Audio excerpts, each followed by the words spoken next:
नमस्कार बच्चों। हमारा मैकेनिक्स में paper first BSc part first में टॉपिक चल रहा था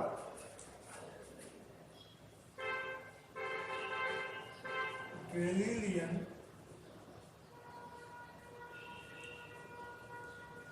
ट्रांसफॉर्मेशन।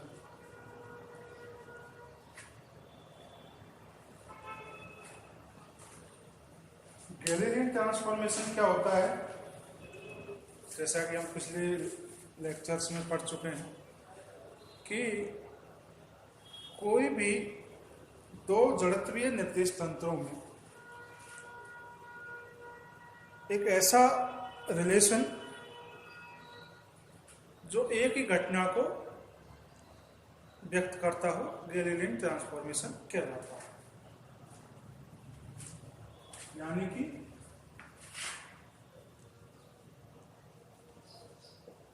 रिलेशन बिटवीन टू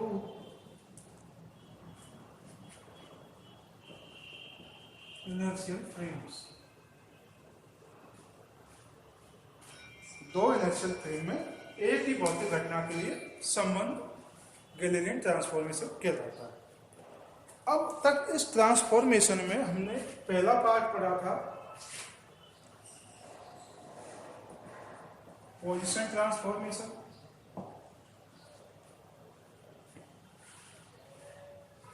उसके बाद पढ़ा था पोजीशन ट्रांसफॉर्मेशन आता है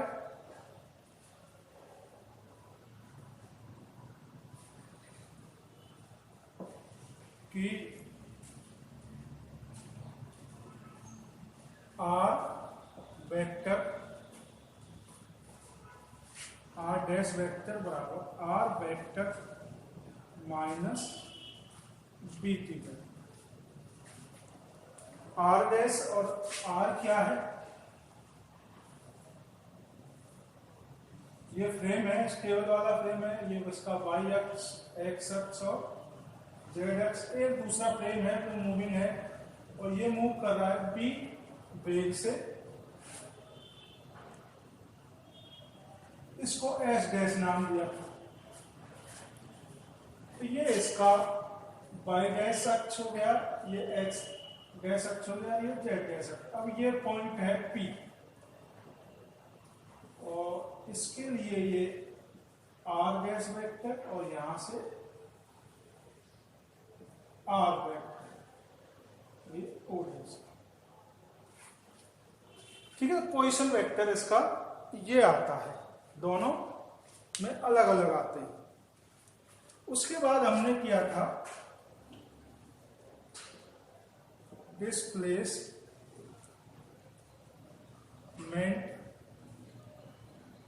ट्रांसफॉर्मेशन।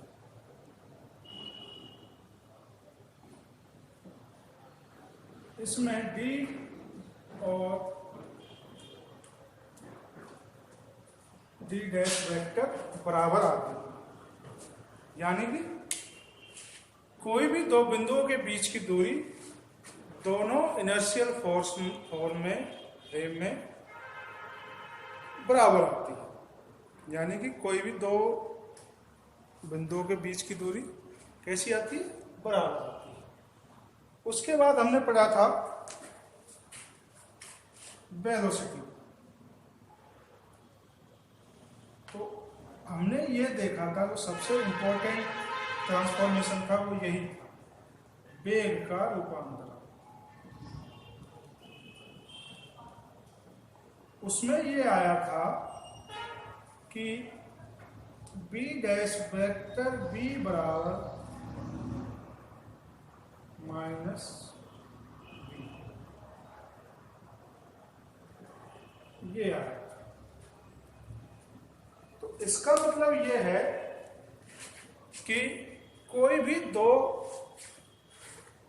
इनर्शियल फ्रेम्स हैं, उनमें किसी पार्टिकल का जो वेग है, वेलोसिटी है, वो अलग अलग होती है।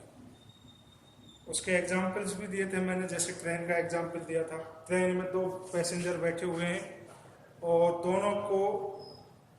दो पैसेंजर बैठे हुए हैं तो दोनों के रेस्पेक्ट में एक दूसरे का वेग 0 आता है, लेकिन एक प्लेटफॉर्म पर खड़े हुए व्यक्ति के लिए उसका वेग अलग है, क्योंकि उसने वो चलती हुई दिखाई देगी। तो जहाँ से हम जिस वस्तु की गति को देखते हैं तो वो जगह डिसाइड करती है कि उसका वेग कितना होगा। यदि दो प्लेटफॉर्म पर बैठे हुए व्यक्ति हैं, दोनों को अगर ट्रेन को देखेंगे तो दोनों को बराबर दिखेगी। यदि दूसरा ट्रेन में बैठा हुआ व्यक्ति है, उसके लिए वहां का पैसेंजर कैसा दिखाई देगा? स्टेबल दिखाई देगा। अब जो अगला टॉपिक है हमारा, इतना करने के बाद अब हमारे जो आगे के टॉपिक्स हैं ट्रांसफॉर्मेशन में,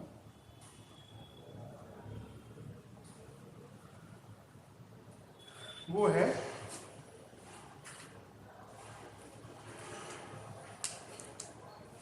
त्वरण।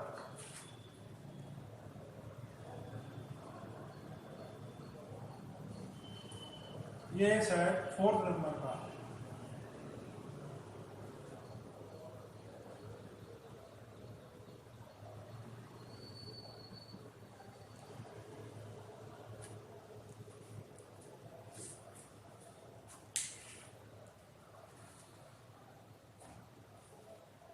त्वरण का हमने देखा कि इनका वेग का जो ट्रांसफॉर्मेशन है, वेग रूपांतरण, क्या आया था?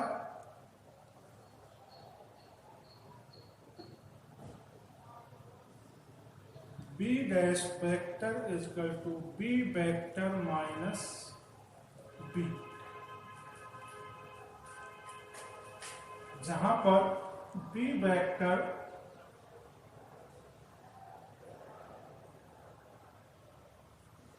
फ्रेम एस डैश का वेग है, ये वाला।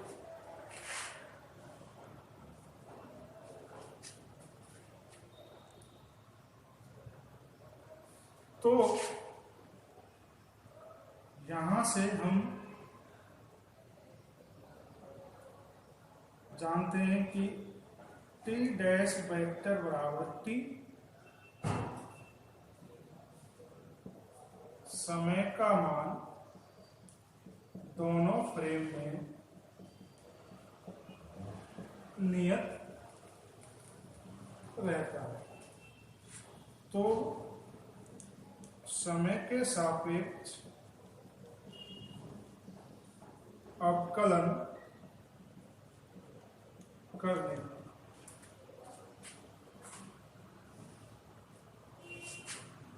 करिए जरा अवकलन। D dash vector upon D T is equal to D vector upon D T minus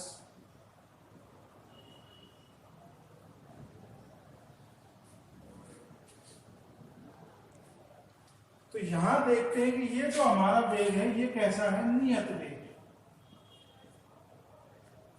uniformly. ये जो एस डैश फ्रेम है वो यूनिफॉर्मली स्मॉल बी वेग से एस फ्रेम के रेस्पेक्ट में गति कर रहा है। जैसे एग्जांपल के लिए दें तो एक व्यक्ति स्टेबल है, दूसरा ट्रेन में मूव कर रहा है, तो ट्रेन एक यूनिफॉर्म जैसे 50 किलोमीटर पर आवर्स की एक स्थायी वेग से गति कर रही है। तो इस तरह के कंडीशंस है। तो ये जब नियत है तो dv vector upon dt vector क्या आ जाएगा? 0 आएगा। 0 आएगा तो ये पोर्शन हमारे पास बना d dash vector upon dt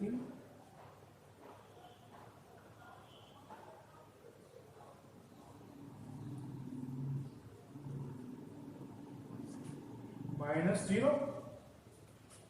इसका मान हम क्या लिख सकते हैं? यहां लिखें a डैश बराबर a,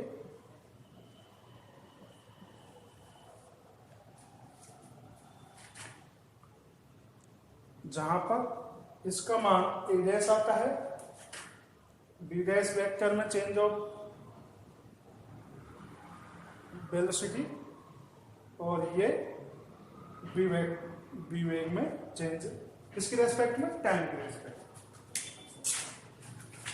तो इसके बाद इस इक्वेशन पर हम पहुंचते हैं। ये इक्वेशन नंबर हमारा 1 दे दीजिए, आगे हमने किसी को दिया नहीं है। तो यहां से हमारे समझ में आया कि दोनों फ्रेम्स में जो त्वरण का मान है वो समान आता है। तो ये एक अपने आप में एक बहुत बड़ा नियम है। वो नियम क्या है कि यदि किसी, जैसे एस फ्रेम है, स्थायी फ्रेम है, स्टेबल फ्रेम है, उसमें कोई फोर्स नहीं लग रहा है, उसमें कोई फोर्स नहीं लग रहा है, फोर्स नहीं लग रहा है तो त्वरण भी नहीं होगा, त्वरण भी नहीं होगा। तो जब पहले फ्रेम में त्वरण नहीं होगा तो दूसरे में नहीं त्वरण नहीं होगा। तो इस प्रकार दोनों में त्वरण का मान समान रहेगा, यानी कि इनर्शियल फ्रेम्स में जड़त्व का नियम लागू होता है। जड़त्व का नियम क्या कहता है? जड़त्व का नियम यह कहता है यदि कोई वस्तु गतिशील है तो गतिशील रहेगी, या स्थिर है तो स्थिर रहेगी, जब तक उस पर कोई बाहर से बल लगाया नहीं जाता। तो ऐसा ही फ्रेम्स में यदि इस नियम के अनुसार यदि इस पहले फ्रेम में बल लग रहा है तो दूसरे में भी लगेगा, उतना ही त्वरण उसमें उत्पन्न होगा। दोनों त्वरण बराबर आते हैं, ए डैश और ए बराबर आते हैं। इसका मतलब दोनों में त्वरण कैसा रहेगा? समान रहेगा। यदि पहले फ्रेम में फोर्स लग रहा है तो दूसरे फ्रेम में भी फोर्स लगा हुआ दिखाई देगा। और इस प्रकार दोनों फ्रेम्स में जड़त्व का नियम लागू होता है। अब दूसरा बात, यदि कोई फ्रेम निश्चित वेग से गति कर रहा है, B vector equal to constant near uniform स्थायी वेग से गति कर रहा है, तो वो है भी एक जड़त्वीय फ्रेम कहलाएगा। आगे समझो, दो बातें निकल गया यहां से कि कोई भी दो जड़त्वीय फ्रेम में न्यूटन का प्रथम नियम, जड़त्व का नियम लागू होता है। और दूसरी बात, यदि कोई फ्रेम नियत वेग से गति कर रहा है, यूनिफॉर्म वेग से गति कर रहा है, तो वह भी एक जड़त्वीय फ्रेम कहलाता है।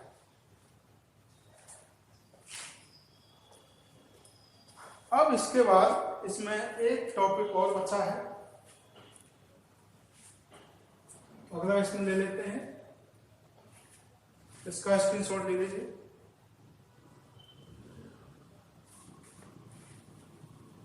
बल का फोर्स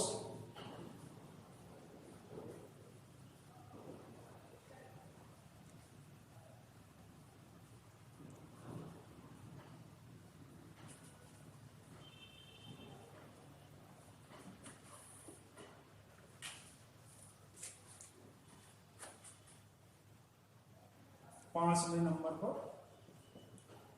बल F यहां से आता है, ये आ गया। फोर्स बराबर क्या होता है?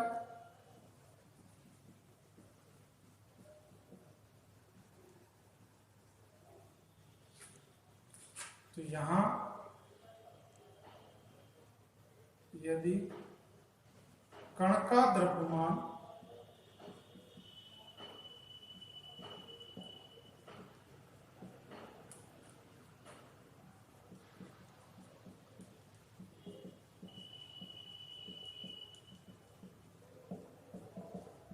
समान हो तो समीकरण 1 से एम ए वेक्टर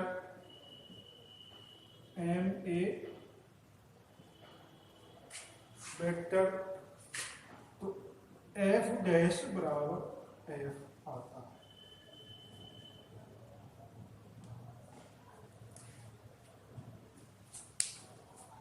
ठीक है भाई, तो ये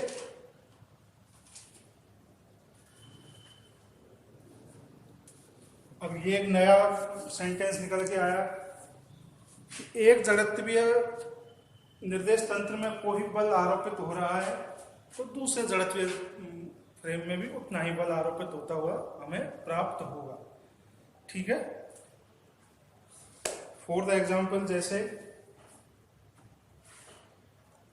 कोई पार्टिकल